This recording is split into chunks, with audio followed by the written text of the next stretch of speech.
So obviously we've got two important fixtures this weekend in the Premier League. It's Manchester City hosting Crystal Palace, and then Manchester United make the journey to Tottenham Hotspur in that late kick-off. First of all, Alan, let's take a look at Manchester City, because they were eliminated from the Carabao Cup earlier this week at West Ham United. That came as a bit of a shock to me, really. Yeah, it's a shame. They've had a fantastic run in the Carabao Cup. You can't knock them for that. 2016, I think, the last time they were beaten in the competition. Last four wins, the last four times Wembley wins. All good things have to come to an end, so they say. And a penalty defeat at West Ham, who are, let's face it, a very good side, in decent nick. David Moyes has got them ticking.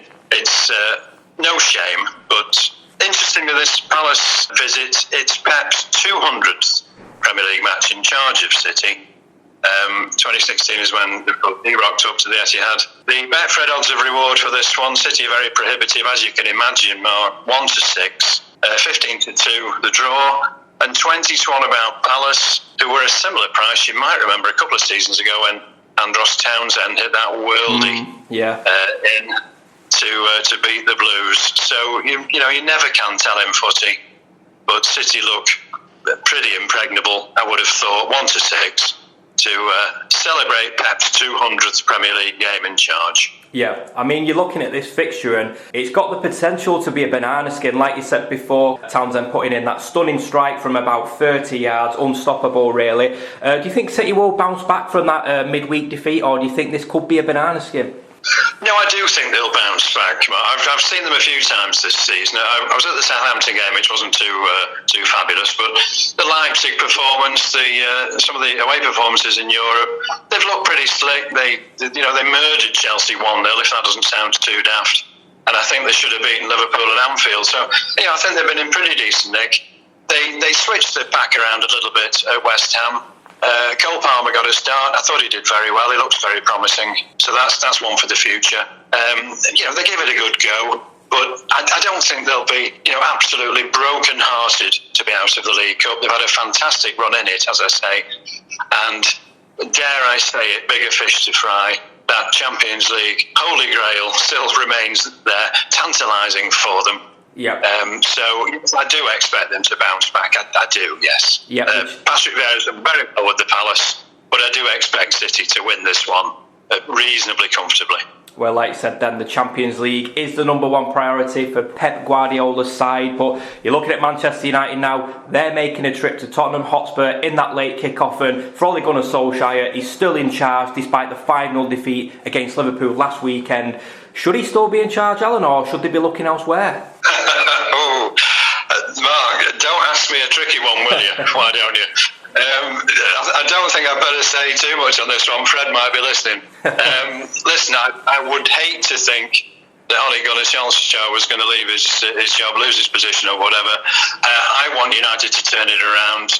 It's well advertised that my allegiances lie perhaps on the other side of Manchester, but I'm a football fan. I'm a fan of great football and great footballers and great events and great moments. And United provided a million of those down the years in my lifetime. So I'll not hear too many bad words said about them.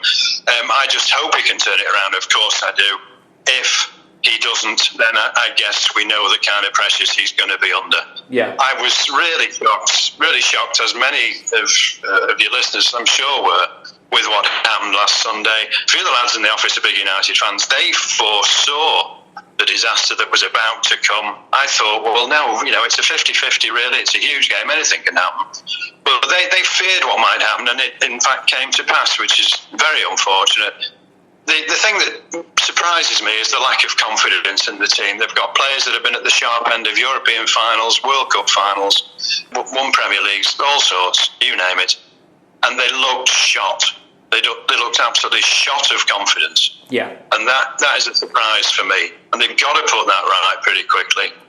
Tottenham are no great shakes, but, it's at the Tottenham Hotspur Stadium. They've got Harry Kane and one or two standout players. It's not an easy affair. Very interesting betting-wise, Mark, that we've got United as favourites. They're 11-8. Shows the name, the power of Manchester United still hovers over the betting markets, despite that Liverpool defeat. Spurs are 2-1, and the draw's 13-5. I think it'd be a very brave man who'd stick the neck out for this one, frankly.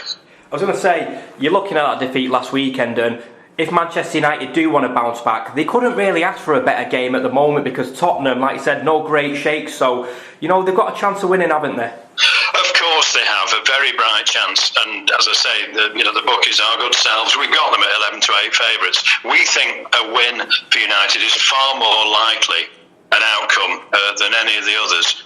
But, it's not going to be easy. They've got to get that boost in confidence, which was sadly lacking on Sunday. They've got a big European game in midweek, and then, of course, the Manchester derby on Saturday, November 6th. That's at Old Trafford, which is handy. But looking at what Liverpool did to United, they won't be thinking they want to let City do anything like that to them also. So let's keep our fingers crossed for a cracking performance at the Tottenham Hotspur Stadium to ease a bit of pressure off Ollie.